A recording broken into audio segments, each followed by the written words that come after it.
আসসালামু আলাইকুম। নতুন আরেকটা লাইভে আপনাদেরকে স্বাগতম।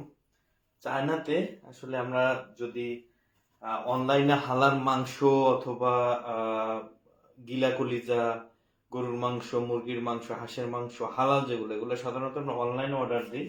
তো অনলাইনে অর্ডার দিলে ওদের প্যাকিংটা দেখেন, ককশিটে এমন সুন্দর করে প্যাকিং করে দেয়, যেটা আসলে খুবই মানে কি বলবো, দারুণ কম্প্যাক্ট থাকে, যেটা আপনার প্রোডাক্টটা নষ্টও হবে না এবং আপনার খুবই ভালো সংরক্ষণ করে ওরা এই জিনিসটা করে। আমি এটার একটা সাইড কাটছি, এটার ভিতরে আবার এই যে ফয়েল পেপার দিয়ে দেয়, ফয়েল পেপার দিয়ে আটকানো থাকে। এক পার্ট, দুই পার্ট ডাবল ফয়েল পেপার দিয়ে আটকাই দিতে, এবং এই যে বরফের বিভিন্ন টুকরা, এই টুকরাগুলো ভিতরে দিয়ে দেয়, যার কারণে এটা মোটামুটি 48-72 এমনকি 4-5 দিনও আপনার মনে করেন কোনো সমস্যা হয় না ভিতরে। এবং প্রোডাক্টটা অলমোস্ট ফ্রেশ থাকে, অলমোস্ট ফ্রেশ। এবং এগুলো হচ্ছে সম্পূর্ণ হালাল। মুরগি অর্ডার করছিলাম, মুরগি আসছে। প্যাকেজিং এর যে বিষয়টা, এটাই আসলে মূলত দেখানোর জন্য আজকের লাইভটা করা, যে আমাদের বাংলাদেশেও কুরিয়ার সার্ভিস গুলোতে আসলে প্রোডাক্ট পাঠায় বা ডেলিভারি করার প্রয়োজন হয়। কিছু সংরক্ষণশীল পণ্য আছে যেগুলো আসলে খুব ভালোভাবে কম্প্যাক্ট করে ককশিটের প্যাকেটে, তারপর হচ্ছে এরকম হিট প্রুফ যে পলিথিন বা ব্যাগ, এগুলোর ভিতরে ভইরা ট্রান্সপোর্টেশন করতে হয়।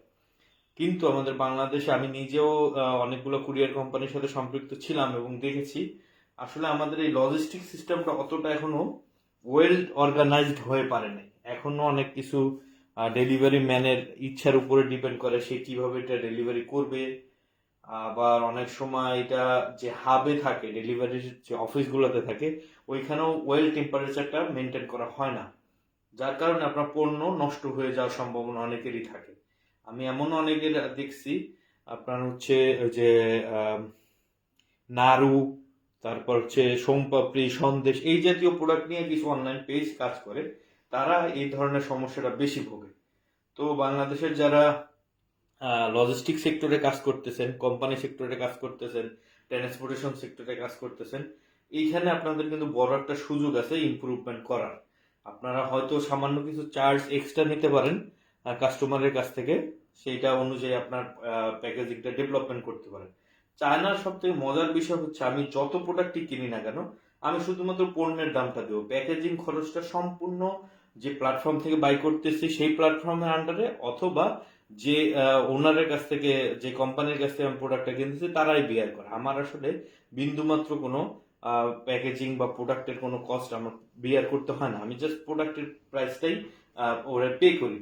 সো ওদের হয়তো বিজনেস স্ট্র্যাটেজি আলাদা, ওরা হয়তো অনেক বাল্ক অ্যামাউন্টে করে দেখা ওদের এটা পোষায়। বাংলাদেশের যারা ক্ষুদ্র উদ্যোক্তা আছে তাদের জন্য লজিস্টিক কোম্পানিগুলা এবং ট্রান্সপোর্টেশন কোম্পানিগুলো এই ধরনের ওয়েল অর্গানাইজড প্যাকেজিং এর ব্যবস্থা করতে পারেন, যেটা আসলে তাদের প্রোডাক্টটাও খুব ভালো একটা পরিষেবার মাধ্যমে গ্রাহকের কাছে পৌঁছাবে এবং গ্রাহকও খুশি হবে, তার ব্যবসার উন্নতি হবে, যেটা আলটিমেটলি আপনার লজিস্টিক ব্যবসাকেই ত্বরান্বিত করবে।